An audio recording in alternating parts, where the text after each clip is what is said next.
Hello and welcome again to the Abington Veterans Muster. My name is Travis, Abington resident, Marine Corps veteran, and your host. Fall in and cover down.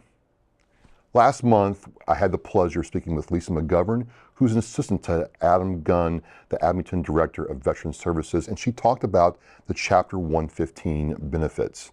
I kind of wanted to recap that because there's a lot of good information there, and I don't want you to forget that you as a veteran in this Commonwealth of Massachusetts have benefits that you can take a part of if you need to. So here we go. Veteran status. In order to qualify for Chapter 115, you must be a veteran honorably discharged from the military. You can also be an unmarried widow of a veteran or an eligible dependent of a veteran.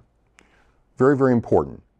Especially the unmarried widow part. I want to impress upon that. If your husband served this country or your wife served this country, your spouse served this country, let me get that right, and they passed on, please, please, please go to Adam here in the town of Abington and see him about benefits that you may be entitled to. Please.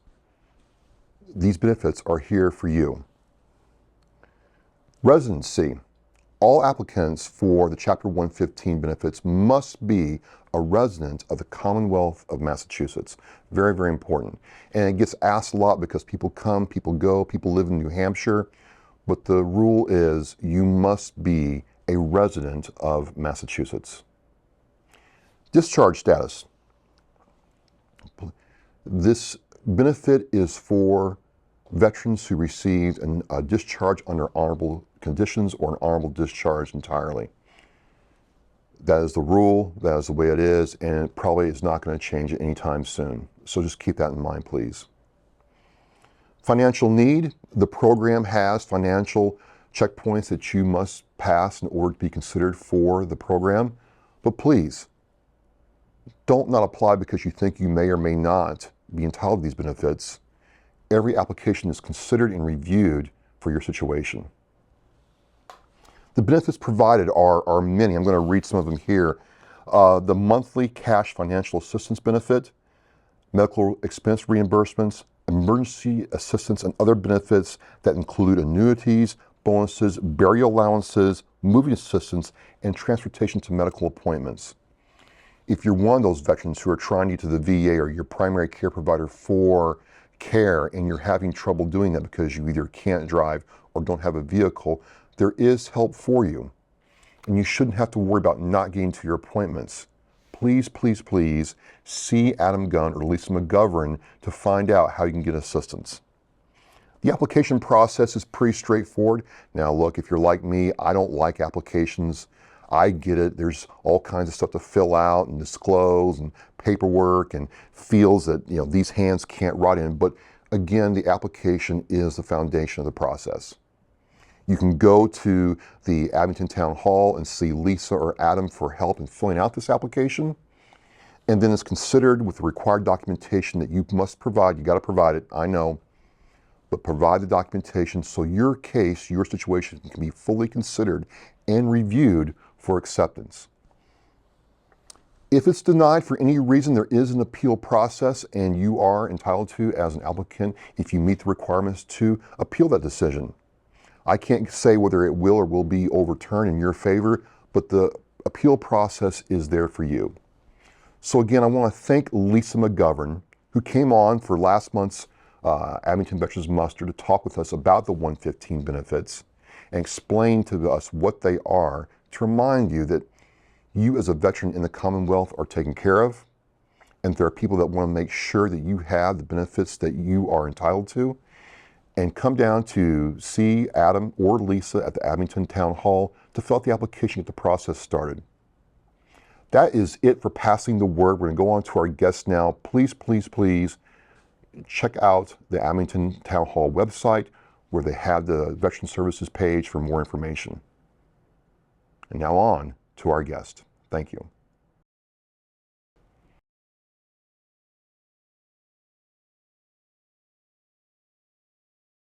We're back. It's guest time, and I have a special guest with you today here on the Abington Veterans Muster. This is not a local veteran per se, but this veteran affects every veteran in the Commonwealth of Massachusetts. And so it's with great pleasure that I introduce Corey Ahonen, Chief Engagement Officer for the Executive Office of Veteran Services for the Commonwealth of Massachusetts. Corey, welcome to the Abington Veterans Muster. Thank you so much, Travis. Glad to be here. It's great. We met at the Massachusetts Veteran Service Officer Association Conference. That's right. You know, we were out kind of just chilling out on the day. It was a great day, and having a cigar, and we just started talking. I'm like, wow, this is a really interesting guy. Air Force veteran. Yes, sir. Massachusetts resident, came back and did all this stuff, and now is at the state level. And Adam and I were like, we got to have him on.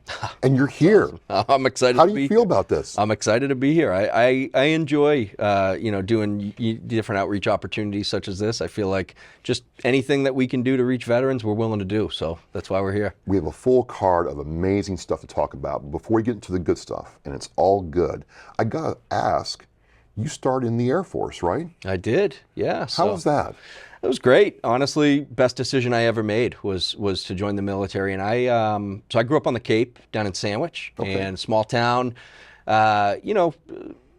somewhat typical story of trying to find my way as a teen, and found my way to the recruiter's office a couple years after graduation, and no particular door, branch or anything. I think I just connected with the Air Force recruiter, and they were like, "You ready to go?" And I said, "Let's go." And what that meant to them was I was going to sign this contract for security forces. So for those not familiar, that is military police of the Air Force, and we do security, law enforcement, corrections. They showed me a recruiter video of like a guy riding a quad through a puddle and kicking a door in, and I was like, that sounds awesome. I'm in. I didn't do any of that, but I got to look at the quads. So anyway, I joined the Air Force, and honestly, that was my second time on an airplane going to basic training. So I grew a pretty sheltered life on the Cape, small town, and I hadn't left much, and it was just an eye-opening experience. I spent just over 6 years active duty, enlisted. Various assignments, stateside, overseas. Did you ever go through Barksdale Air Force Base? No, I didn't. I spent stateside. I spent my time at Lackland, where every airman, becomes an airman, and then continued my security forces training there.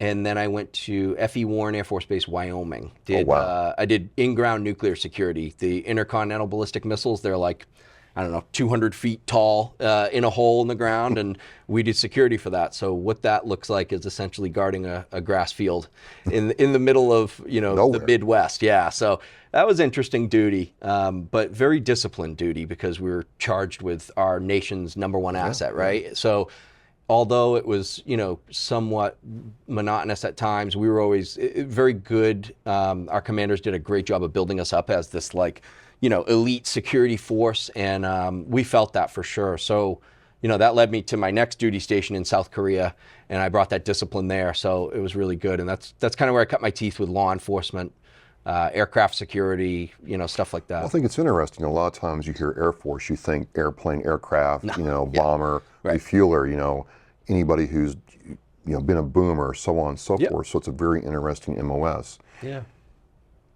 All service starts and all service ends. There's just no two ways about it. What was it like getting out after doing that kind of job and that kind of tempo for those years? Yeah, so this is really kind of a full circle moment, and I don't think I've shared this with you or Adam, but I actually came back to Abington when I got out. Yeah, okay. I had family here at the time. So to kind of back up a little bit, where I was coming from was Guam, which is a small U.S. territory island right off the coast of Japan, about a 3-hour flight from Japan, way out there. They say it's where America's day begins because they're 12 hours ahead of us, essentially.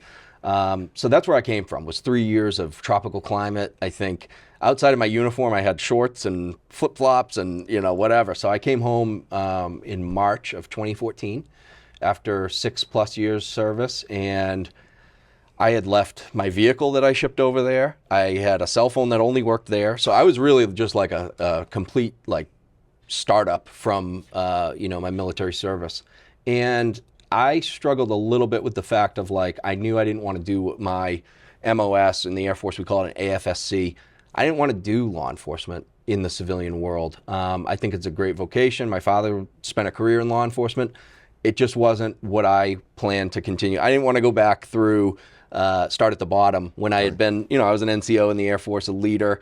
And in order to do that back home, I would have had to start back at ground zero, which I wanted to see what I could do with my GI Bill. So I got home in March. I had a good 6 months before the next session of school would start anywhere.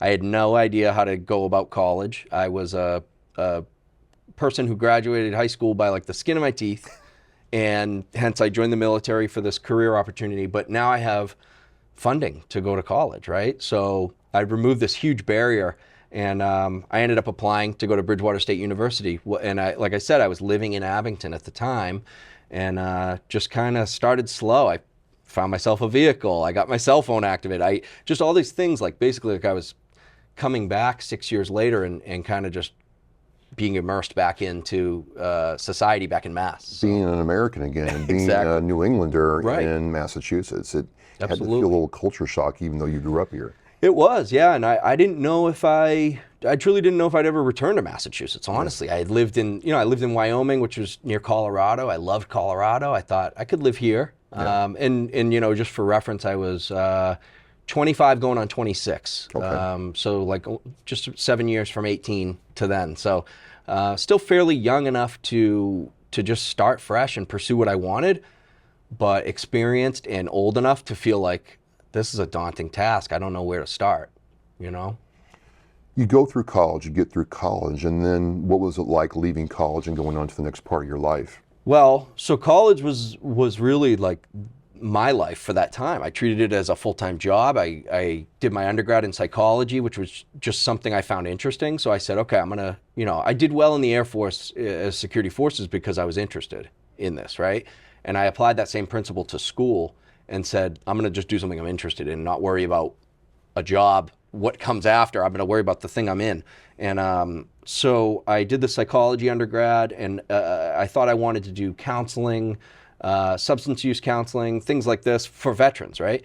And throughout that time, I realized I was receiving mentorship from a gentleman who ran the Veteran Service Office at the campus. So he showed me how to best use my benefits, and in turn, I turned around and to the next hand that was reaching out for help, I helped them.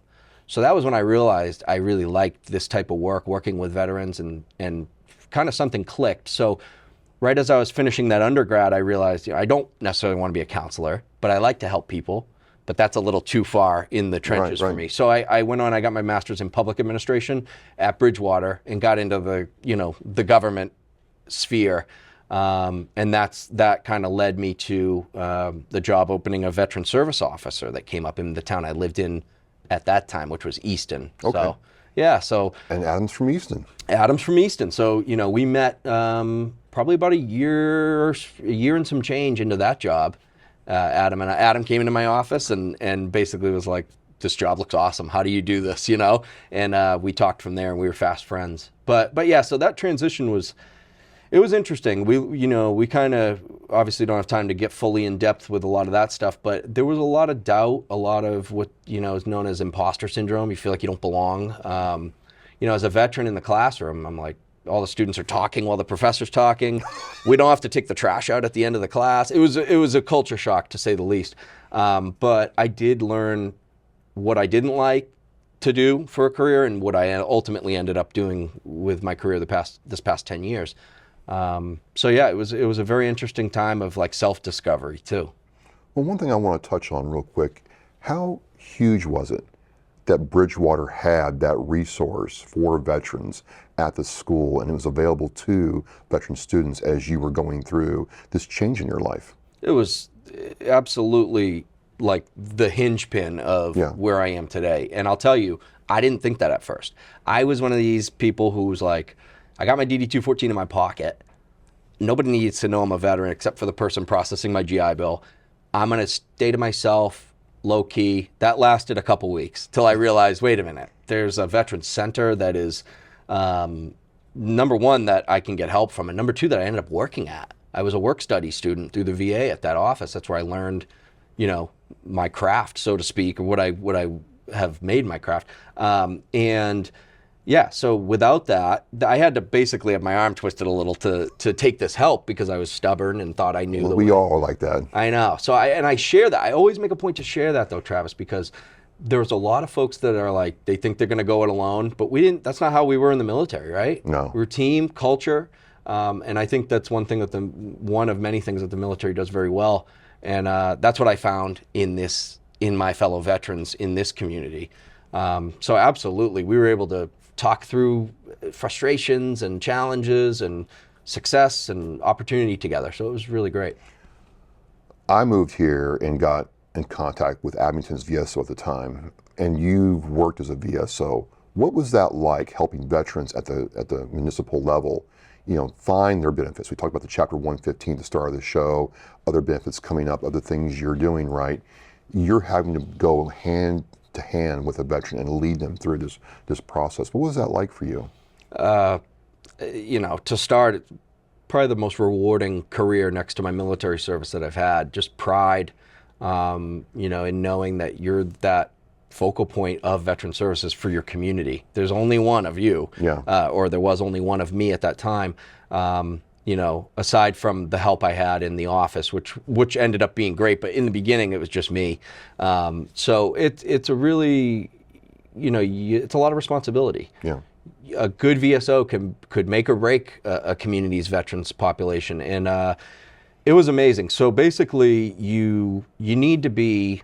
You don't need to know all the answers, but you need to know people that do. Right. And I think any good VSO knows that is like, they're not responsible to memorize or know everything, but they're going to be a Rolodex of contacts of people that can help. They're going to be a conduit to the benefit source. If it's not directly from them, Chapter 115, claims filing. I mean, I had things from A to Z. Elderly person in my town who their yard was overtaken by poison oak. Okay, well, how do I help you with that? I don't know, but you're the surviving spouse of a veteran. I'm going to help you find a resource for that. And we did.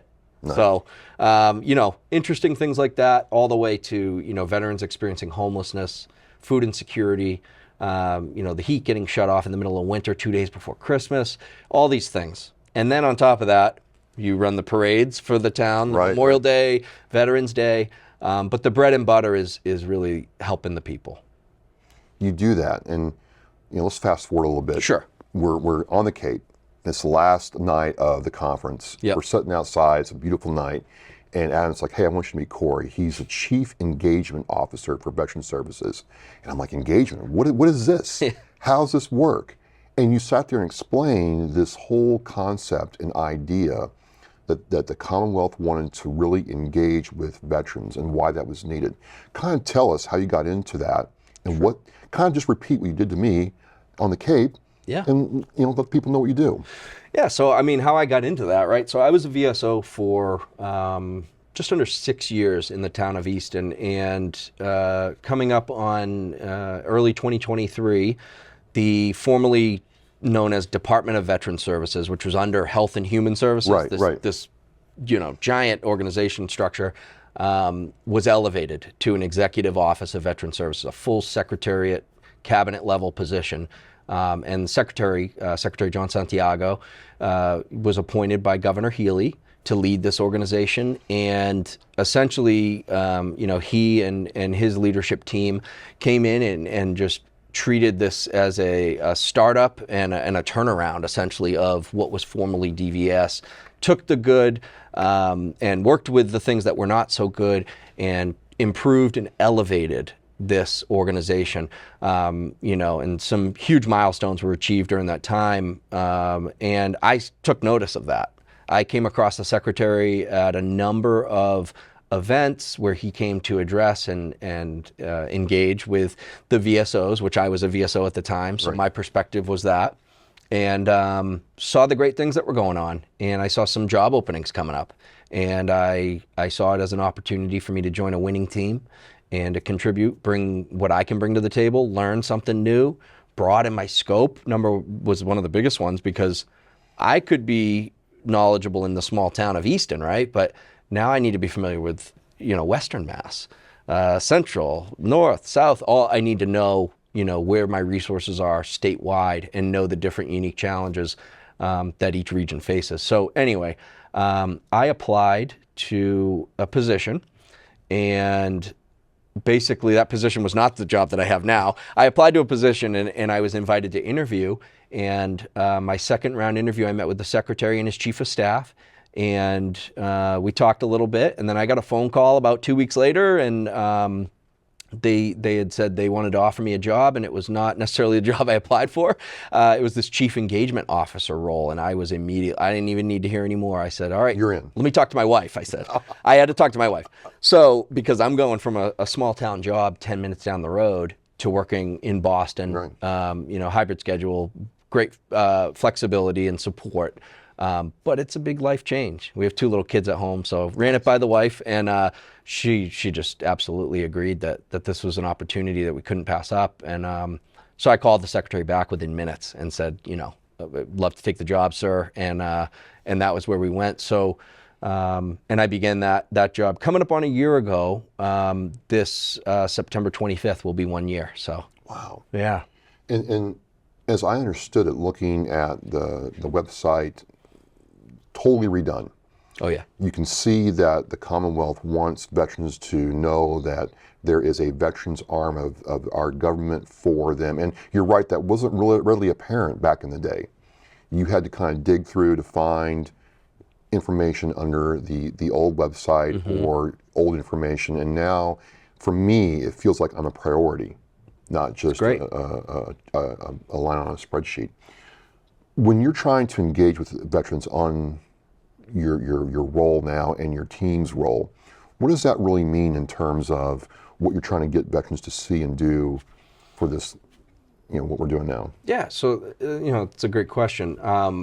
So I think, to go back to the comment you had just made, I think, so engagement, right, this position of engagement, chief engagement officer, the office, didn't exist. I think what was going on, and it doesn't mean those things weren't happening. They were happening differently. I think everyone in the agency was doing their best to engage veterans. There was not an engagement professional or a professional engagement office, but everyone was, working to do those things to the best of their ability. But what this, the secretary creating this office has done is professionalized and standardized how we do outreach, how we reach veterans, connect them with services.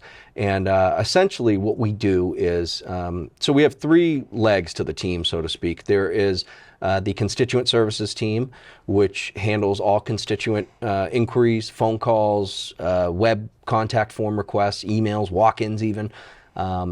And then we have the SAVE team, which is a statewide advocacy for veterans empowerment. It's a mobile peer outreach team. It's an awesome concept. Veterans across the state, they're mobile and they conduct peer outreach. They assist the VSOs. And we're currently working to revamp that under our new deputy chief engagement officer who came on to lead that. And then on the other 3rd leg is most recently added to the engagement office is the Women Veterans Network. Nice. So office is expanding. Our goal and our mission is to provide a level of transparency, communication, accessibility to veterans of all backgrounds and all situations. So we really try to make sure we hit the ground running, spread thin to get that word out. And to that effect, we have, myself, I personally live here in the southern part of the state, or southeast. Marvin Mathelier, who is my deputy chief engagement officer over constituent services, he lives in Boston. And then Lynette Gabrilla, who is the deputy chief engagement officer over the SAVE team, she's in the west. So we have the whole state covered with just our leadership team. And Jessica Frost, who leads the WVN, Women Veterans, she is also in the west as well. So we've got a good coverage. Speaking of coverage, the HERO Act just passed here in the Commonwealth, and it's a substantial piece of legislation focused on, expanding services, benefits, and programs for veterans, just at a high level, because a lot of veterans don't know about it. Just kind of tell us what that's about, please. Yeah, so the HERO Act, it's the most comprehensive, inclusive piece of legislation that has been passed by a governor, right, in a generation in Massachusetts. So it's a huge deal. I think, anytime veterans legislation comes up, it's a win. And this is honestly the first piece of legislation that I've been involved in from the early stages through to it being passed, and now we're working toward implementation. But, the goal is to just provide support for housing, inclusivity, mental health resources, some financial benefits for our annuity recipients and Gold Star family members who are eligible, and just to really increase and modernize services overall. So it's a huge win. It actually just got signed, this past week. That would be in the town of Lexington. Yeah. The governor signed it. There was over 600 people there. It was amazing. It was a pretty big deal. It was amazing. Such a cool thing to be a part of. And like I said, my first involvement in something of this size. So it was really awesome. But the HERO Act, it will impact our Commonwealth veterans for years and decades to come in many positive ways. So this just happened, the HERO Act. Yes. I have to think your office has other things going on or coming up. We're coming to the fall, Veterans Day. What else do you all have going on? Yeah, so we've got, there's a big initiative that we've been working on with the VA out of DC, the Veterans Experience Office. They put on these expos known as VA One-on-One Expos, and they put them on nationwide, and we were selected to host one here. So what the VA does is they empower the location to host. So EOVS in partnership with Mass EOVS in partnership with our other New England veteran service leaders, along with the VA, are hosting on September 4th from 9 a.m. to 8 p.m., long day, but we're going to get the word out, hosting a Veterans Expo, and it's called the One-on-One Expo at Gillette Stadium. So we're hoping to pack the house. We're going to have resources, over 55 unique resources from nonprofit, state, federal, local, all service providers that can just really provide the wraparound services that our veterans and their families need. So you can come to Gillette Stadium, and if you have a question for the VA or want to look at one of the other service providers, you can. Absolutely. And you can get service on the spot. They don't do claims examinations. That's the one thing that they had to make clear, was we can't do claims exams, but you can do everything, all the preparation for any type of benefit you need to apply for can be started at this location. So Absolutely. Pretty impressive. Anything else going on as we get close to Veterans Day? Or yeah, we're going to have, we have a Veterans Day ceremony every year. Details on that will be forthcoming. But we're working on a lot of initiatives, and we're always, partnering with local events that go on. The VA, which we make a clear distinction that we're not the VA, that's the federal entity. We're the state level veteran services. But we partner with the VA on a lot of their benefits expos and any events they have and things like that. So we'll be sure to put the word out as we get word on those types of events. Well, Corey, I just want to say thank you for coming on and talking with me. It's Absolutely. really interesting and impactful when you see a veteran like yourself, kid from the Cape, goes to the big wide world, comes back and is able to plant roots and continue service here for his fellow veterans, brothers and sisters. And as we close down, I just think it's important that people understand that there's help for them here, because a lot of times it's like the veteran says, no one cares about me. And that's not true. No. And our conversation hopefully sheds some light on that. I want to say thank you. No, thank you as well. Pleasure's all mine. Absolutely, absolutely. We heard it right here. I have an Air Force veteran who, went and served, came back and served again for his state, for veterans in the Commonwealth. And we thank Corey for coming on and talking with us. We really appreciate it. Closing this down, the Abington Veterans Muster is broadcast on Abington Cam every Tuesday at 6 p.m. Channel 6 for Comcast, Channel 28 for Verizon, so you can check it out there. We're also on YouTube. Now, we have an email address. If you want to email me and ask questions or even suggest guests, you can email me at veteransmustertv@abingtonma.gov. My email again is veteransmustertv@abingtonma.gov. We want to thank everybody who helped make this show possible. We appreciate all your support. And again, what a pleasure having Mr. Ahonen on to talk with us. We're going to shut this down now, but first I got to say that you are dismissed.